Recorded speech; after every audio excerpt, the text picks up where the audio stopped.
Hey guys, little story. When I was 14 years old, this was 1983, yes, it's a while ago, went on a backpacking trip with a church group to Isle Royale. Now, if you're not familiar with Isle Royale, it is an island in Lake Superior. It is actually part of Michigan. And we did a 1 week long backpacking trip from one end of the island to the other. If memory serves me right, it was 40 some miles. I don't remember the trail that we took, but we took an entire week to do it. And at the time I was, like I said, I was 14 years old, probably all of 100 pounds soaking wet, and the technology wasn't as good as it was today. So I probably had a pack that weighed all of 40-ish pounds. And, being almost half my body weight, I lost some weight on that trip, but I had a great time. And since 1984, I've been wanting to get back to Isle Royale. And here it is, 2026, and I am going. And my good friend Brandon is coming with me. So I'm not alone and die out in the wilderness by myself. But I'm excited for this trip because this is something I've been wanting to do for a long time. In front of me is all the gear that I plan on taking, or at least the majority of it. I'm going to go through it a little bit, one by one. If you have any plans on doing a backpacking trip on Isle Royale, or maybe you have, I'd be curious to see what your thoughts are on what I'm packing. Am I overdoing it? What am I missing? The key here is to get everything that I'm going to show you inside my 60-liter backpack, which fortunately I was loaned to me by my good friend Eric, so I didn't have to buy one, just in case this is the only backpacking trip I go on. So without further ado, I'm going to take you through everything I have on my table here and show you what I got. Okay, so here we are. I'll start on one end with the backpack itself. So you can see this is it's a 60 liter, but there's the brand, Jack Wolfskin. It's a nice backpack. It's got plenty of storage space, all kinds of pockets and zippers and stuff like that. The key is to get everything in there. One of the things I do plan on carrying though, it's a fanny pack, but let me tell you, this is going to offload a lot of weight from my shoulders. There is a 40-pound limit on the ferry that I'm taking over from Grand Harbor. And these bottles of water, I chose these instead of reusable water bottles, because first of all, they're lightweight and they're very durable. These are the Smart Water bottles, if I can get one out of here with one hand. And they're already full of water, but I'll probably be drinking those. I've been training for this for the last few months, just doing some backpacking locally and in the woods. And I feel that offloading this from my shoulders is going to be a huge plus. 2 bottles of water. These are 1 liters each, 5 pounds. 5 pounds for 2 bottles of water. And I'm not going on the hike without both bottles full to start. I don't know how many opportunities I'll have to refill. So I want to make sure I have as much water as possible. So anyway, backpack, fanny pack. Fanny pack's gonna have all my medical supplies. I do have a kit here that I put together, a first aid kit, if you will. And my plan is to put as much of that inside here as possible, as well as my camera for easy access. Starting over here, I have my tent, which is over 3 pounds. Yes, there are lighter, but there aren't much cheaper. And I set this up, it's perfect. I'm 6'1", I fit perfectly in it. Then my sleeping bag, not rated for cold weather, but the thing is super light. It's not, I think it's like a pound, 680 grams, whatever that comes to be. But I've used it before. It packs small and it's really nice. Then I did a product evaluation on this, but it's a Wellax. It's an air pad for underneath my sleeping bag. And then I have my air pillow. So all of that to start. You're looking at the basics there, just for your tent and your sleeping. Then I also have my toiletry bag here, which I've got everything from wet wipes. I got toilet paper, toothbrush, deodorant, toothpaste. I have a towel. These are one of these microfiber face towels that I'm bringing along. So I got my watches in there, and I got one of these fancy paracord bracelets. Probably won't need it, of course, but it was cheap. Came with a compass, a whistle, and a fire starter all built in. So I thought that was kind of cool. I'll take it along. It's lightweight, isn't going to add much. Sunblock and the bug spray that I chose to go with is Ranger Ready. So I also have 2 head nets, one for me, one for my buddy Brandon if he forgot his. Again, there's my first aid kit. Headlamp, I'm only bringing 1. Again, trying to cut as much weight as possible, so I'm trying not to get too much redundancy here. Another thing that I am bringing, instead of, I did a product review on this too, but instead of blowing up my air pad and my air pillow, I am bringing this little bugger. This is an inflator. It's super lightweight and very small. It's not gonna take up much space, and you can see there it's from Flextail. There's some adapters in there for depending on what you're trying to inflate. Again, it comes in a nice little bag. So I'll just take this whole thing. It's not very big, as you can see. So it's not gonna take up a lot of space. I would like to trim the weight, but I think it's gonna be more of a benefit than anything. And then I have this battery bank. This is probably about as much weight as I wanna carry for a battery bank. I have a bigger one, but the thing is like a couple pounds. And this thing is like a half a pound. So that is mainly for my Flextail, as well as my camera. I didn't get it yet, but it's on order. A point and shoot camera that if I need to charge the batteries, I'll be able to do that. Hopefully I don't have to.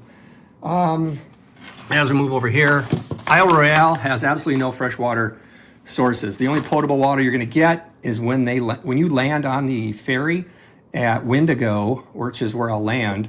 They do have potable water there, so those 2 water bottles will probably be empty when I arrive. I'll fill them in Wendigo. All the other water I drink has to be filtered. So I'm using this Sawyer water filtration system. But inside my my kit here for my first aid, I also have some water tabs, some aqua tabs. So I'm gonna kind of do a double thing here, is I'm gonna filter the water and use an aqua tab just for safety. I do not want to get sick from drinking bad water.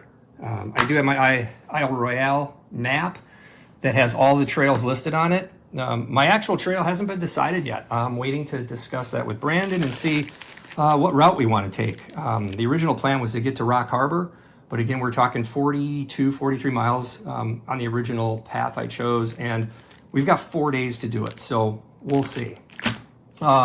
Taking along some hotties for the cold nights. I'm only taking along 1 bowl and 1 coffee mug with a lid. Those are lightweight, a little bit big for packing, but I'll find space. The biggest thing though is this monster right here. This is a bear vault. One of the new rules in Isle Royale is that you need a bear vault if you do not have food storage lockers at your campsite. And I decided to buy one just because it keeps all the food packed in one area.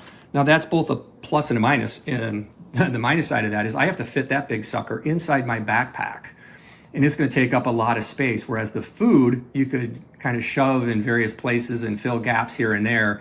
And it would be a lot easier to do it that way. Now, the unfortunate thing, I'm going to have to move it off my scale, turn my scale back on. This is all the food as of today. I'm missing my venison jerky because I haven't made it yet, but minus the venison jerky, I don't know if you can see that, but it says 9 pounds, 7.6 ounces. That's a lot of weight just for food. But the last thing I want to do is be stuck not having enough calories, enough protein, enough carbohydrates. Just kind of a rundown of what I got in here. You can see I've got, I don't know if you can see that, Peak Refuel. I have 5 of those in there. Again, I'm going to be gone for 4 days. So those are supposed to be 2 servings each. I got 4 for dinners and I got 1 breakfast one. I'm also taking some of these little Quaker oatmeal pouches. I got bags of nuts and fruit. I've got my coffee. I've got my electrolyte packs. I've got beef sticks in here. I've got some protein / bars of some sort in there. A little bit of everything. I mean, I don't think I'm gonna starve by no means. Oh, and I have some, you can see it there, Lipton. You can see it sticking out. I got some Lipton soup mixed with noodles. Very cheap, very lightweight. going to add a lot of salt, which, I mean, for a trip like this is good. Cooking. My buddy Eric, who borrowed me the backpack, also borrowed me his jet boil. Does take up a lot of space, but how else are you going to heat your water up? I mean, it's a no-brainer. The only thing I'm questioning right now is whether I take 2 fuel cans. One should be enough. I went and bought another one simply because I wanted to have one for redundancy in case there was a failure. If one goes bad or I have any issues with it whatsoever, I have no way to boil water, which means I cannot cook my food, I cannot make my morning coffee, and I'm pretty much stuck at the mercy of others. Now, Brandon will probably have his own, so that's a discussion I need to have with him on, do we bring one system and we each carry 1 can of fuel? So I might be able to shed one of those cans of fuel, maybe even the jet boil, we'll see. Rain gear. It has been known to rain on the island, so frog togs are very lightweight. I mean, it takes up some bulk. Oops. Anyway, takes up some bulk, but it is lightweight. It's a coat and pants. I don't know if I'll take the pants. I might just pull those out of here and use just the jacket, roll it up, and put it inside this bag and just go with that. Again, I might have to suffer. If it does rain a lot, I'm going to suffer not having the pants, but that's just what it is. I only got so much room in that pack, and I have not yet put all of this stuff in there. Now to the clothes. I'm going to show up with pants. It's the only pants I'm going to have on this trip. I have 3 shirts picked out. I have a hoodie for the cold nights. Yeah, there's probably better choices for warmth because that hoodie is kind of bulky, but I'll figure out a way that I don't have to shove that in the backpack. I might just string it under one of the shoulder loops. 1 pair of shorts, a 2nd pair of shorts for like sleeping in, or just, these are real lightweight, so they might come in handy. A pair of long underwear bottoms, again, for the cold nights. And so far I've got just 4 pair of socks here. These are a wool blend sock that, for hiking should be great. I probably will pack 1 extra pair just in case. 5 pair of underwear and a stocking cap, again, just in case the nights get a little chilly. So the only thing that I'm really missing, like I said, I plan on making some venison jerky that I will add to that can, not a lot. The first day should remove some of the items from there. So the day we arrive on the island is our first day of hiking. So I do plan on using one of those peak fuel things during the day at some point, probably in the evening. I will probably eat a few beef sticks, have some of the trail mix, one of the granola bars. So that'll free up some room for the beef jerky if I can't fit it in there. Because right now that thing is packed. I don't know if I could fit much more. The other thing I'm missing is my camera. But again, that'll go in that pack. So the next step for me is to get everything in that backpack and then weigh it. Because like I said, I have a 40-pound pack weight. So if I'm overweight, I have to start shedding pounds. I don't know where to do that, to be honest with you. I really don't want to lose food, but I have no other choice. If I'm overweight, I have to keep it to 40 pounds. I may have to lose my battery bank. I may have to lose my handy little inflator. I mean, again, these things together are probably, let's weigh them. They might be a pound together, or they might be more. So we'll check it out.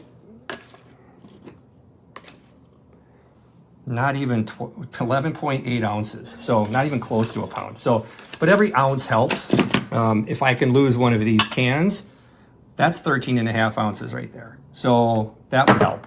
If I don't have to pack the jet boil, 1 pound, 1.1 ounces. So again, I can shed stuff here. Since there's 2 of us, we can, put our heads together and figure who's carrying what and share the load for this.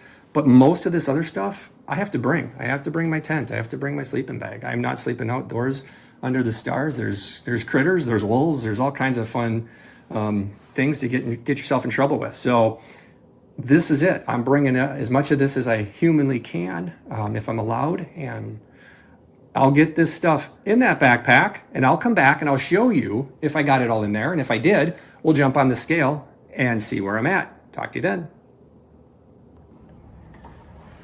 came back and tried to do this with one hand. Thank God for pop sockets. Allows me to hold my phone relatively easy, but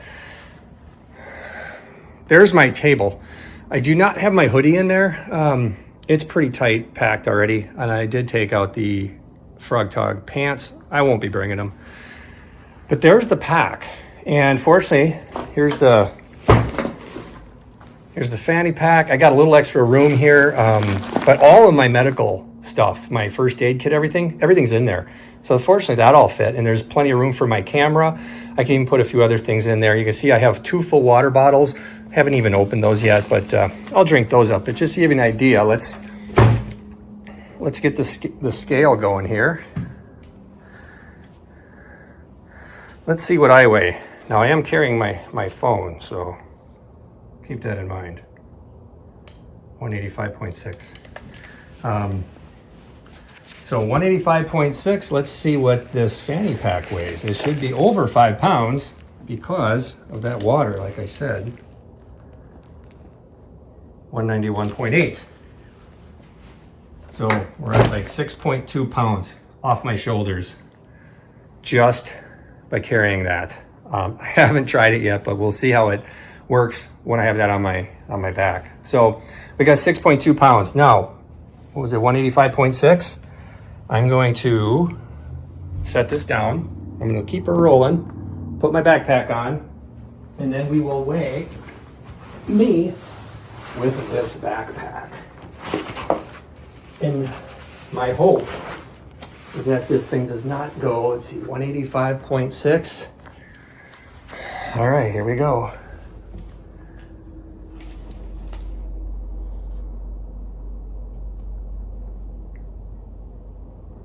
We're under 35 pounds. So 219.4 minus 185.6.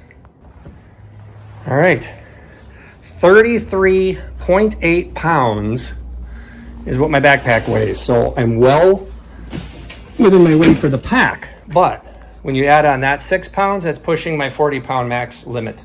And I'm sure that does count. 40 pounds is the limit that the ferry that we're taking across, the boat, limits you to a 40-pound backpack. So I'm hoping I can get by with just that as the limit.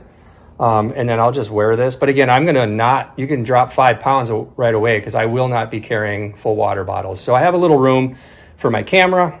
And like I said, the venison jerky that I plan on making, which I'll probably only take enough for maybe the first couple days. But we'll see how it goes. I'll reweigh everything once I get everything that I need for the trip. The trip is 2 weeks from tomorrow. And again, super excited for it. I will follow up with more videos on the trip itself, from the travel up to Grand Harbor, the ferry ride over to Wendigo on Isle Royale, and mix that with some photography along the way. Hopefully I see some, I don't know, I'm hoping to see wolves. But if I don't, it won't be the worst thing in the world. Hoping to see moose as well. My trip in 1983, I did see a large number of moose on our travels. So the wolves were introduced to bring the moose population down. And it's done a great job. Unfortunately, the bear vault is a necessity. One of the reasons are the wolves, who have become accustomed to eating human food thanks to people who have become reckless and started feeding them. But there's other critters out there without the wolves that you need to protect your food from. So that's what the bear vault will do for me. There's no bears on Isle Royale, so there's nothing to worry about there. But it did fit in this beast of a backpack, which, my gosh, it seems heavier than it is, but everything in there, 33 point whatever I said, 8 pounds. So it shouldn't be too bad. I've been training with 30-pound weighted vest up and down trails for almost 5 miles. So I'm not too worried about it. And the nice thing is I'll be taking breaks as needed. And anyway, so thanks for watching. I'll follow up with more videos once the trip starts. So on to Isle Royale we go. We started out our journey in Grand Portage. Quick overhead shot of the port we left from. Brandon and I got on the Voyager 2 and weren't quite sure what the weather was going to be like as far as the trip, but it was a pretty good journey overall. And as we pulled into Wendigo, you can see here the seas were mostly calm, although this is in kind of a I'll call it a cove or a bay, whatever it is, but pretty good weather. Couldn't have asked for better weather, actually. So we pull into Wendigo, and right about here is where the captain's kind of giving us instructions on what to expect. But we get there, and we got to check in with one of the rangers, give them our itinerary, and Wendigo is a great place to get a lot of information on the island. The wildlife there. Again, there's a store. There's just it's a good place to just relax after your boat ride. There's also some good information about the SS America that went down, actually not far from Wendigo. So, if you ever go, check that out. And but anyway, we stayed there for a bit before we started our journey. Our first day was about 11-ish miles, and we went to South de Sor was our first campsite. So, again, if you look at the island, Wendigo is on the western side of the island, and it's in this little area where it's protected from the main body of the lake. So you can see here the dock overhead, and many trail systems here that lead out of Wendigo. But the one we went on was the Greenstone Trail Ridge, which took us all the way to South Lake de Sor Campground. So again, it was like 11 or 11.3 miles, something like that. The campground itself wasn't much to speak of. When we got there, it was pretty well overgrown.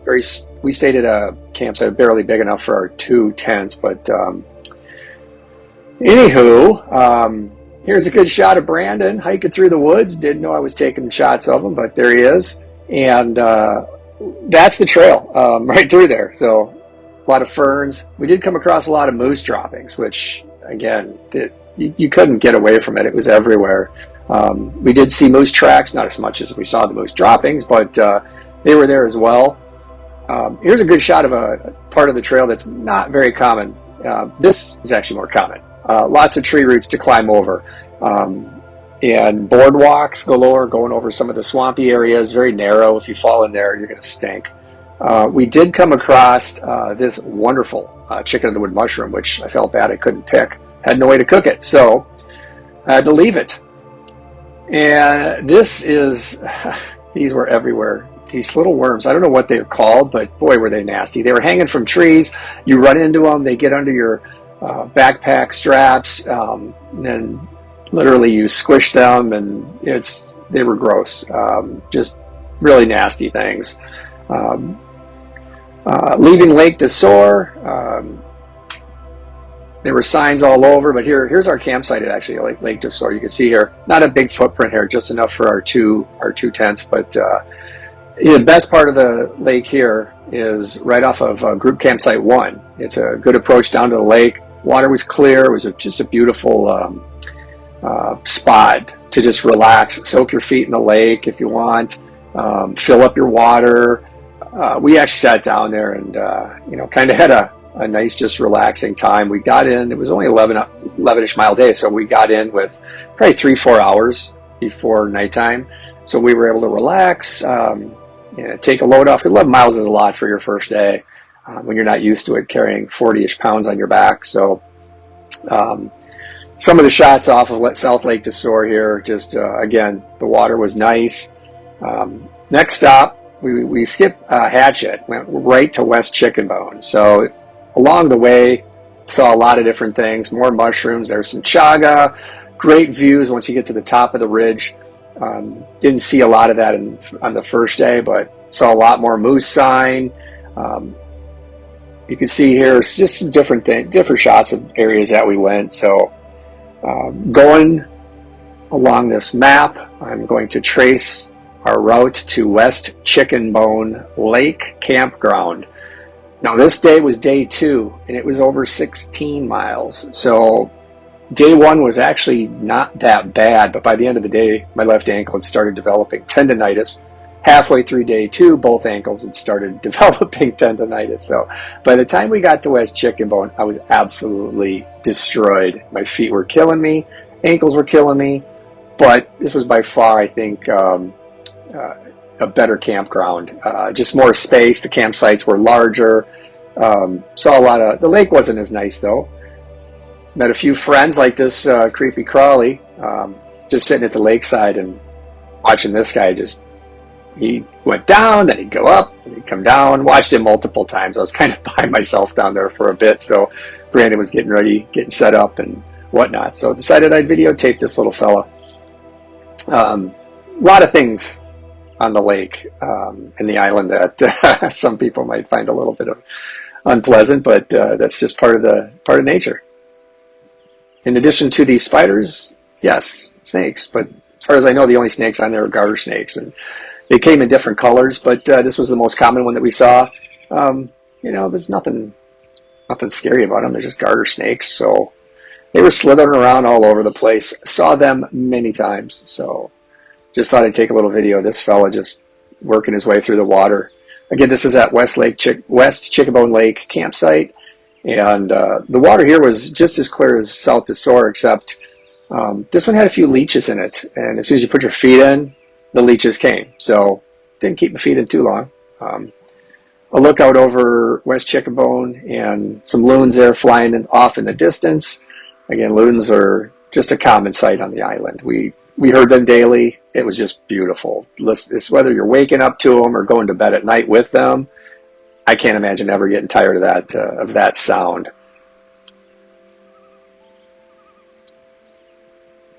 Probably could have cut that video a little bit shorter, but anyway, there's the loons. Again, this is West Chicken Bone Lake, day 2, after about 16-ish miles of hiking. But the view at the end was definitely worth it. Of course, you're going to see squirrels. This little fella just decided to hang around for a while, so I thought I'd capture him. I think it might be the only video I have of the squirrels of the 4 days we were there, but this guy was inquisitive, so I kept watching him for a little bit. Next morning, woke up probably an hour to 2 hours before Brandon did. Make it down to the lake, and just sitting there by myself having coffee, and nobody else is up, and it's absolutely peaceful. And this was just the most glorious morning. There was that slight fog on the lake because it was a little cool. Just beautiful morning to wake up to. Watching the sunrise. I mean, this is, again, was great. But it was time to leave West Chicken Bone. Next stop, Daisy Farm. Now, Daisy Farm, if I remember right, I think it was about 8 miles. Not really sure. I don't remember. But it was it was our 3rd day and our shortest day so far. So Daisy Farm is a more popular campground. Many tent campsites. But on the way, lots of views, great views. We went by all these swamps, but didn't see a single moose, which was kind of disappointing. But these boardwalks take you through. So we get to Daisy Farm, and luckily we got a shelter. Now these shelters are pretty cool. As you can see here, they're enclosed, screened in. Daisy Farm is on Lake Superior. Great views. Another snake. Go figure. Like I said, we did see quite a few of them, so not a big surprise to see them here as well. But Daisy Farm, great campsites. But we were fortunate to get a shelter, so we were very grateful for that. Not that tent camping's bad, but I was in a one-man tent, just not as roomy. Down by the dock by myself, and along came this fox along the shoreline. I think I scared him, and he scared me, but he's obviously used to people, so I wasn't bothered by him, nor him bothered by me, so he hung around for a little while. I don't know if he thought I was going to throw him some food or not. I did not, but here he is nonetheless. He's just kind of wondering what's going on. I think he's just inquisitive, and he wants to see, hey, you going to throw me a snack or something? But pretty cool to see him. Unfortunately, the fact that he's there and the fact that he shows no fear just tells me that there are people feeding these, and it's not right, but people can be stupid sometimes. So, but I was grateful to be able to see him. So, but then off he went. after he left, I'm just sitting there watching. There's some very small walleyes just swimming around by the docks, which was kind of cool. A couple people were fishing off the end of the dock. Back at West Chicken Bone, we actually saw a guy catch a really nice sized walleye, but he didn't come to cook them, so he caught and released it. Didn't have a way to cook it, so back it went. Woke up the next morning, and again, very, very peaceful. I usually wake up pretty early, 5:30 in the morning, so quite often found myself alone watching the sunrise. And as you can see here, just like West Chickabone, just watching the sunrise was just amazing. It's, again, very, very peaceful. Just the waves coming in, very quiet, very calm. There were a bunch of, I don't know what they were. They weren't loons, some kind of duck or some other bird. And as you can see them in the picture there, I wish I had a better picture other than my cell phone video, but I tried to zoom in on them, and I think the next shots might be of that, but they're not clear, so I don't know what they are, but it was pretty cool. I watched them for probably half an hour or so, just swimming around. There were some loons out that morning, so I was able to see a few loons swimming or flying by, and again, the call of the loon just very, very cool.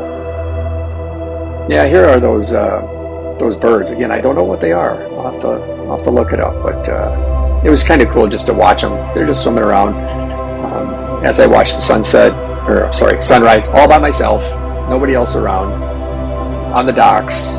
And this is, this is our last. We got one more day of hiking. This is Daisy Farm. Our next hike on this day is over to Rock Harbor. So we're getting ready for our last day. My feet are killing me. I've got blisters on 6 toes and toenails I'm thinking of losing, which eventually 2 fell off.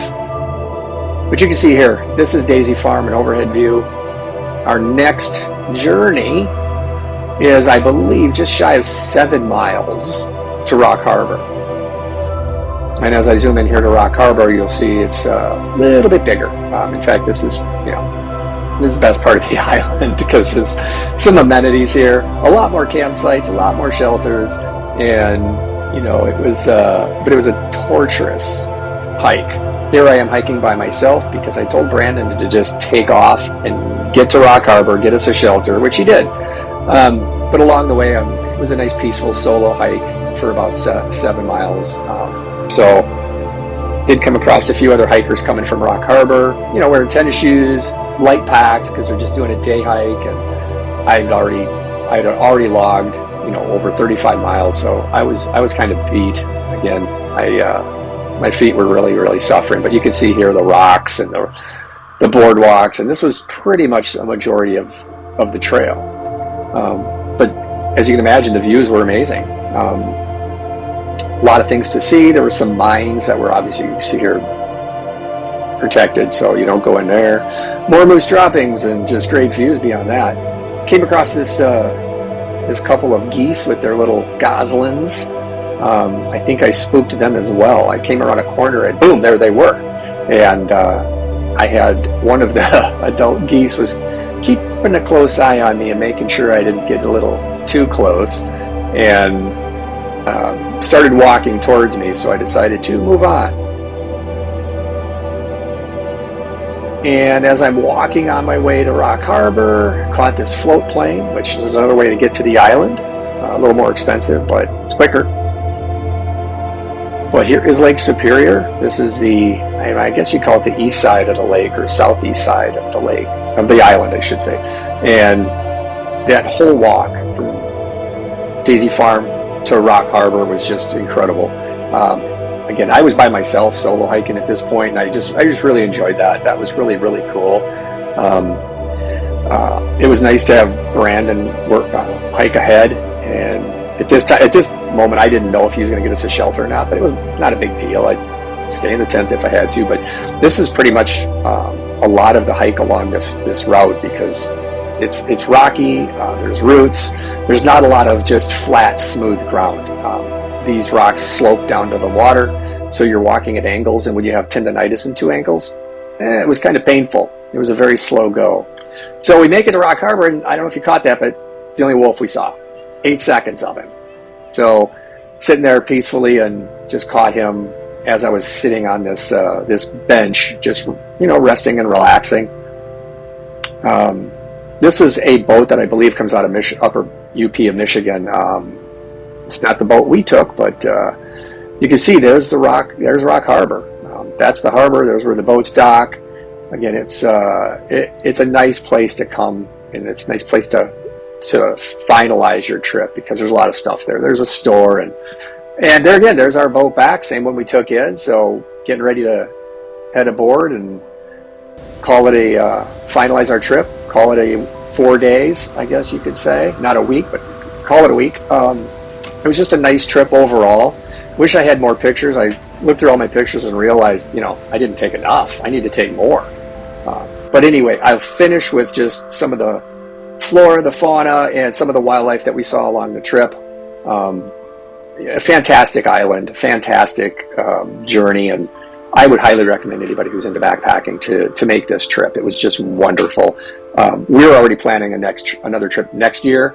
This time we're going to, maybe do some of the same trails, maybe not, but we're definitely going to add days to our trip because that 16 mile a day was a crusher. So anyhow, thanks for watching. I hope you enjoyed the video, and if you have any questions, put them in the comments. But go to the island. You'll enjoy it.